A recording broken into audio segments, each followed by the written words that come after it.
What is going on, guys? PrivateScrappy here. One of the most important things in League of Legends is winning trades. Winning trades can set you up to win your lane and ultimately the game. However, when you're going in for a trade, there's a few questions you need to analyze and ask yourself before doing so. I've got a few of these questions that I want to go over, and since there's a lot of new players trying to start in League of Legends with the start of the new season, and a lot of existing players trying to get plays as high as possible and improve their game, I figured I'd go over some of them. Those questions are: do I have higher health than my opponent? Am I higher level? What summoner spells are up? Can I see the enemy jungler / other lanes? What abilities are on cooldown? And can I outplay my opponent? So we're going to go ahead and go into the first one now. Do I have higher health than my opponent? The entire point of a trade is to ultimately come out with higher health than your opponent. If you go in with lower health than your opponent, or you're probably not going to win the trade. If your opponent has higher health than you, you probably don't want to trade in the first place, or you want to try to avoid a trade.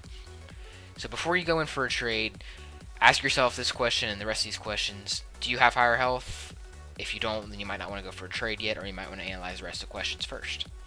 Next question: am I higher level than my opponent? This is really big for when the enemy champions get their ultimate and when they get rank 2 ultimate. When an enemy champion hits level 6, they obviously get their ultimate. If you're new and you didn't know that already, but when they hit level 6, they get their 4th ability of their ultimate, which is usually a high damage ultimate and can be a huge game changer for trades. If you're level 5 and your enemy hits level 6 before you, you probably don't want to hit it. You probably do not want to trade with them. Even if they're level 4 and you're level 3, you probably don't want to trade with them because they'll have a level 2 Q, W, or E. But if you're higher level than them, you might want to try to trade. So if you know you're going to hit level 6 before them because you hit level 5 before them and you've been CSing pretty standardly, then you might want to try to go for a trade once you hit level 6 and get your ultimate. So keep that in mind. Same thing with level 11, because once an enemy champion hits level 11, or once you hit level 11, you'll get your rank 2 ultimate, which often brings more damage to the table or more utility, whatever the ultimate may be. So keep that in mind before you go in for a trade. Analyze the health and analyze the level. Next question I want to go over is what summoner spells are up. This goes for you and the enemy. You need to analyze both of them.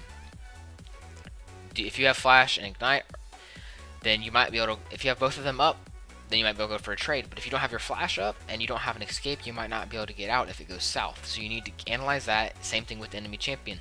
If the enemy champion already burnt their flash for some reason, then you might be able to go in and trade them and they won't be able to get out. So definitely keep that in mind. It goes for all summoner spells. Just analyze if you know they're up. If you know theirs are up, you might avoid going for a trade, or you might try to burn one of them. But if they're down, you might be able to just go in for a trade anyway. Next question is: can I see the enemy jungler or other lanes? If you're in lane and you're thinking about going in for a trade, and you don't know where the enemy jungler is, you might not want to go in. You might want to ward first, make sure it's safe, or wait until the enemy jungler shows in another lane. You don't want to go in for a trade and then the enemy jungler come out of nowhere and end up turning it south and your jungler not be there to back you up. So definitely wait. If you don't see the enemy bot lane and you're mid maybe, you might not want to go in for a trade. They might be roaming up to try to kill you. So if you go in, you're just throwing yourself at them. So definitely consider that. Same thing with your jungler. If your jungler is around your lane, you might be able to be like, yo, I'm about ready to go in. So he might be able to come and back you up just in case it does go south or in case you can't kill him.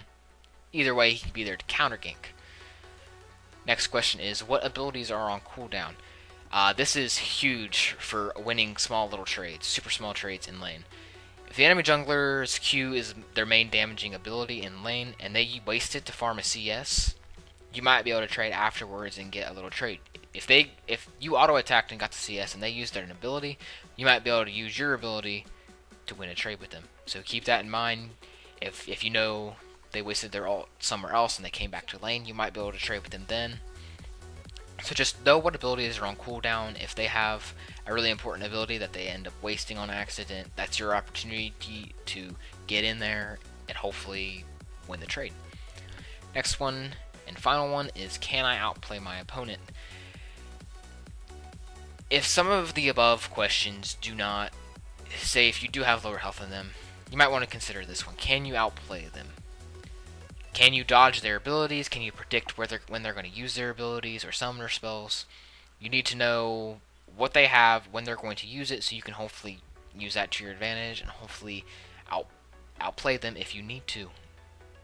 So anyway, those are my questions. I didn't go too in depth with them, but I just wanted to get them laid out there. So hopefully you guys get the gist of it. They're really not too hard to explain. They basically explain themselves. So anyway, I just want to say thank you guys so much for watching, and thank you so much for the recent support on my past couple videos. We're past 50 subscribers now, so that's just amazing. If you have any other video ideas, please leave them in the comments. I would love to know them, and I would love to make them if you want me to. So, yeah, I just want to say thank you guys so much for watching the video. Be sure to subscribe, and I'll catch you guys next time. Peace.